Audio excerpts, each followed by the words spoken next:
Hey guys, thanks for joining me. Today we're going to do a super simple breakfast that's kind of a spin-off of an egg in a basket. The traditional egg in the basket's bread, whole, toast the little hole that you took out of, egg in the hole, salt, pepper, etc. Fry it, flip it, eat it. So today we're going to do that, but a little bit elevated. So in the worlds of Emerald, let's make an egg in a basket and kick it up a notch.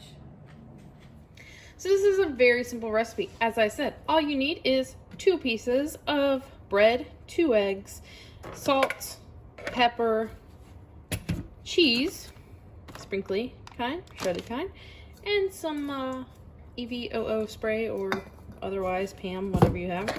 Also, if you're making this for more than one person, you can do 6, 8, 20. It doesn't really matter. So the first thing you're going to do is put your oven on 350 degrees to preheat and spray your pan. Now we're going to lay our bread pieces on that pan. Put our eggs aside so that they don't roll away. We're going to take our spoon and we're just going to make a nice indentation. And it's supposed to be a rectangle, but you know, whatever works, because we're going to crack our egg in here.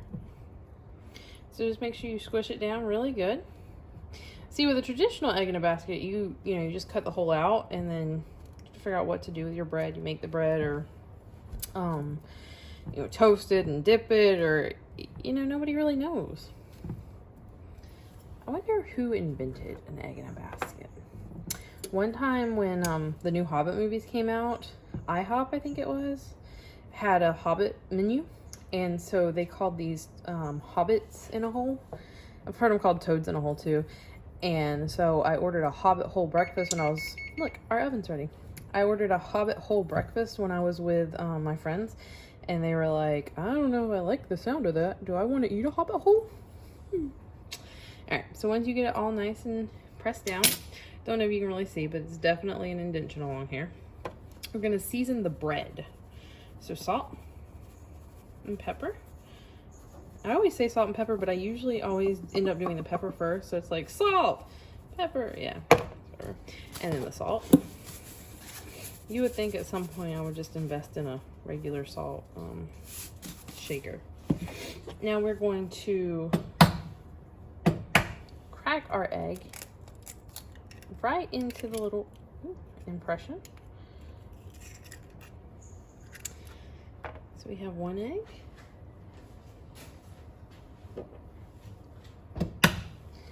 2 eggs.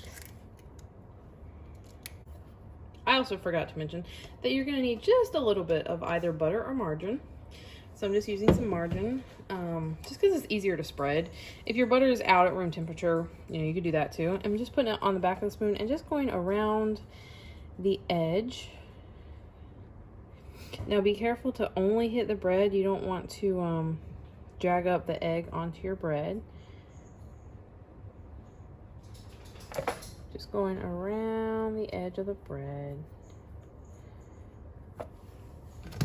You could make these ahead of time, the day before or whatever, but my thing is with that, because there are quite a few egg dishes, like egg cups or miniature frittatas or whatever, that you make ahead of time. I've made the egg cup, so it's like a bread that you roll out and you put it in there, and you put like ham or bacon or whatever, and then you put your crack your egg on top, which is a great idea in theory.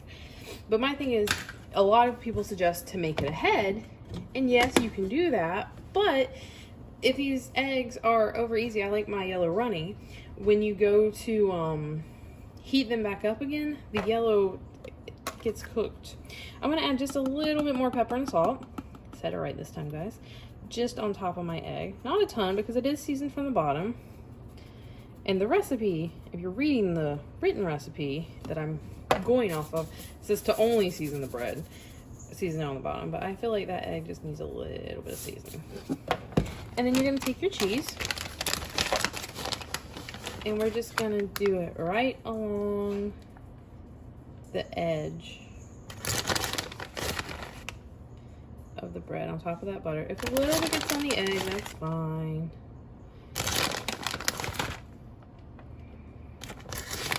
And I mean, you can use different bread. I have a craving. We usually use this like 45 calorie delightful bread. You know, we're trying to be healthy and saving calories is always great. But I've just had such a craving for plain white bread lately. Just like what I grew up on, which is kind of ridiculous. But, so this is definitely just regular white butter bread. But you could get really fancy and do it with, you know, whatever you're filling. I have some rye bread up there. We could have done it like that. If you're going lower calorie, you could use the delightful bread. You know, you could be real bougie and use some like challah bread. Though if you happen to have some challah bread, stuffed French toast is the way to go. There's a restaurant here called Metro Diner, and it was actually on Guy Fieri's Diner, Drive-Ins, and Dives. And they have this thing called a yo challah, and it's a stuffed French toast made with challah bread, and it is the bomb. All right, so when it looks like this, for dramatic effect, we're gonna stick it in the oven. We're gonna start off at 10 minutes, check our egg doneness, because not everybody likes their egg. Like, I want my yellow runny, my white done. Some people like their white still runny. Some people like the whole egg completely cooked. My brother doesn't like egg yellow at all. So if that's the case, you can just go ahead right now and puncture the yellow and spread it out, and it'll cook through. You don't have to even, you know, cook it with the egg, like with the yellow like this. But this is how I prefer it. So I'm gonna stick it in the oven, 350 degrees. The oven's already preheated, and I'll be back in 10 minutes. So it's been 10 minutes. And it's starting to look good, but my white, if you jiggle it, you can see that the white is still a little too runny for my liking. If you like it like this, great. I want my yellow to still be runny, but I want the white pretty done. So I'm gonna put it back for another 5 minutes. All right, here are our finished products. I let the yellow go a little too long. I think maybe instead of doing 5 more minutes, I should have done like 3 more minutes. But I still think they're gonna be delicious and amazing. So just grab them off. Throw them on a plate, and you've got some cheesy eggs in a hole. Rate, comment, subscribe. If you try it, let me know. So like, I never do this, but I just tasted this, and it is so much better than I thought it was gonna be. Like, I knew it was gonna be good, I figured, but the cheese and the egg yellow, and it's just really, really good. Also, for 2 of these, like we just made, it's only 373 calories. So I'm just throwing that out there. Even if you're having a 1,200 calorie day, you're doing 400 calories a meal, you can eat this. I'm doing 1,500 calories a day, so I can definitely eat this, no problem. So I'm just throwing that out there. Thanks for watching this little extra tidbit.